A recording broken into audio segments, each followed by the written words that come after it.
جزاه الله خيرا شيخ. وسؤاشي تضباط سائل كان يقول لي شيخ حاسكيغا ناسك هدان كنوغو محي دينتو كقبتا. وسؤاله ضل يرضى وسؤاش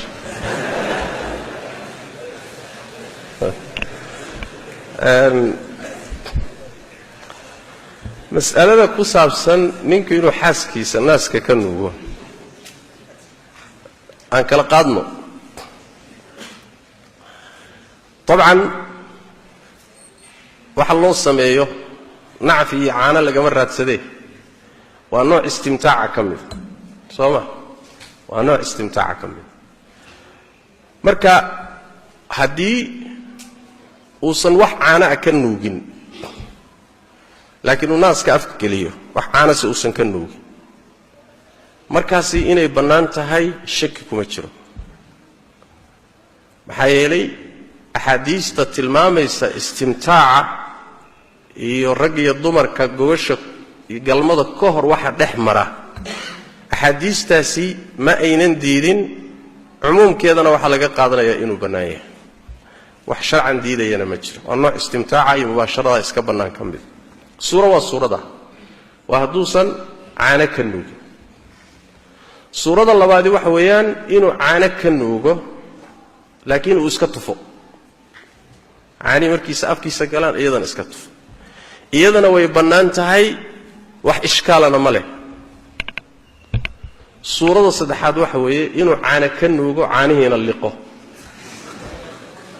sooma ninkaasi caruur ilmihii buu qadiyey marka kaas suurada iyada ah oo markii intuu caana naaska ka nuugo caanihii uu liqo suuradaasina sida raajixa ah way bannaan tahay jamaahiiru ahli cilmi waxay leeyihiin wax ba'siya ma leh sababtu maxay tahay sharcan wax diidayaan jir haddii la yidhaahdo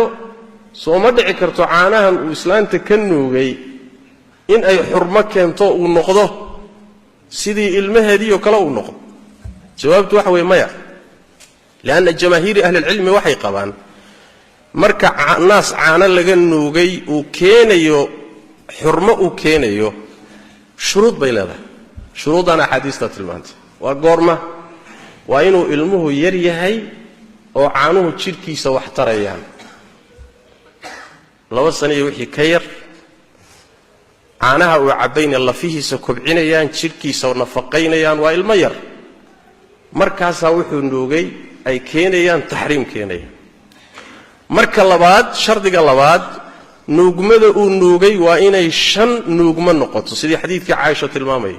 5 goor intuu nuugo mid walba intuu afka gashado nuugo inuu kala baxo isagu sidiisa u daayo ilmo haddana ku noqdo sidiisa u daayo haddana 5 goor markuu saa u nuugo ayay xurmadu iimaanaysa sooma tayib ninkan weyn marka ilmo yar ma ah sooma mar hadduusan ilmo yar ahayn caanaha naaska uu ka nuugayo saamayn kuma samaynayaan jamaahiiru ahli cilmi baa sida qaba wax saamaynay ku samaynayaan ma ay jiraan xadiis baa jira Salim mawla Hudayfa oo guri ku noolaa oo gabadhii ajnabina xaafadda ka ahaa xaafadii ku rafaaday kadibna nebigu gabadhiga wuxuu ku yiri xadiiska Bukhariga nuuji buu ku yiri si aad ya xaraam u kaga no yaani wax sigu محرمكو كنو حديث كاسي waxay leeyihiin ama muxuu ahaay xaaja keentay oo xaaja khaasa ama adu sibay u awilayaan laakiin jamaahiru ahli ilmi waxay qabaan ilmaha yarka bay caanuhu saameeyaan ee ninka weyn ma saameeyaan sidaasina waa madhabu saxaaba ridwanullaahi calayhim Abdurrazzaq fil musannaf wuxuu ku keenay Abdullah ibn Mas'ud ma ninba xaaskiisii caanihii ku istaageen naaskiiba caanuhu ku istaageen markaasuu intuu ka nuugay buu tufay si caanaha naaska ku istaagay uga soo saaro ninkii waa shakiyey Abu Muusa al-Ash'ari buu u tagay war islaantii baan caanihi ka soo saaray wal waran buu Abu Muusa marka wuxuu ugu fatwooday si buu jawaabta ugu dhigay waa soo tago Abdullah Mas'ud buu yimid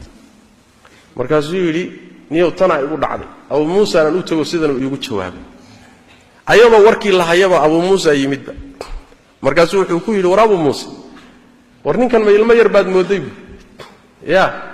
atadunnuhu radiican buu ku yidhi waxaad u malaynaysaa ilmo yaroo naasnuuga markaad leedahay yani wax weeyaan aad leedahay wixii aad nuugtay waa ku saameeya marka saxaabadu ridwaanullahi calayhim madaahibtooda cumar cabdillaahi ibni cumar dhammaantood aahaartu waa ka sugan tahay marka wax dhiba male waa nooc istimtaaca ka mida jaa'is ah oo ah bannaan wax saamaynayna aan ku samaynin xaaladdaa damboo caanaha inaad liqda ah baa culimmada qaarkoodii karaahaysanayaan oo fiican in laga fogaado maadaama khilaafba ku jiraba khuruujan min alkhilaaf in laga fogaado way fiican tahay laakiin ma xarimi karno wallahu aclam